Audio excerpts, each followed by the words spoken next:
retrouve pour cette première vidéo. Aujourd'hui, on va parler des professeurs de défense contre les forces du mal à Poudlard. Comme vous le savez, aucun de professeurs de défense contre les forces du mal n'a tenu plus d'1 an à Poudlard. Mais pourquoi? Eh bien, depuis que Tom Jedusor ou Voldemort a voulu prendre le poste qui lui a été refusé, le poste a été maudit. Le professeur Quirrell est le premier professeur de défense contre les forces du mal.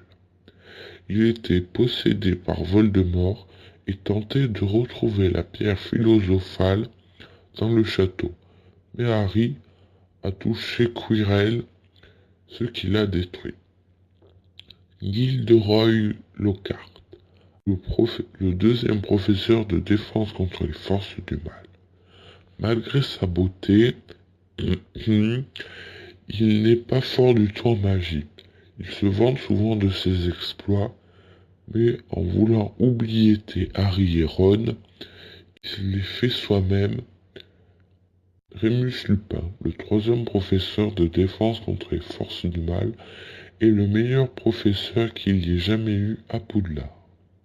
Malheureusement, il est un loup-garou et a failli tuer Harry, alors il a préféré démissionner pour ne tuer personne d'autre. Alastor Maugrey est le quatrième professeur de défense contre les forces du mal. C'est un vieil ami à Dumbledore. Il est un peu foufou, mais en réalité, c'est Barty Croughton Jr., un serviteur de Voldemort qui avait bu du polynectar. Dolores Ombrage est le cinquième professeur de défense contre les forces du mal. Elle travaille au ministère de la magie et fait alors une enquête car les choses à Poudlard ne vont pas du tout. Puis, elle renvoie Albus Dumbledore et prend son poste. Mais les élèves se révoltent et Dolores Ombrage rentre au ministère. Severus Rogue est le sixième professeur de défense contre les forces du mal.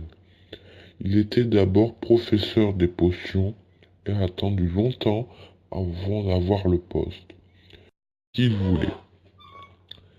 Et il remercie beaucoup Albus Dumbledore en le tuant à la fin du 6. J'espère que cette vidéo vous a plu. N'hésitez pas à mettre un pouce bleu ou à vous abonner. À bientôt.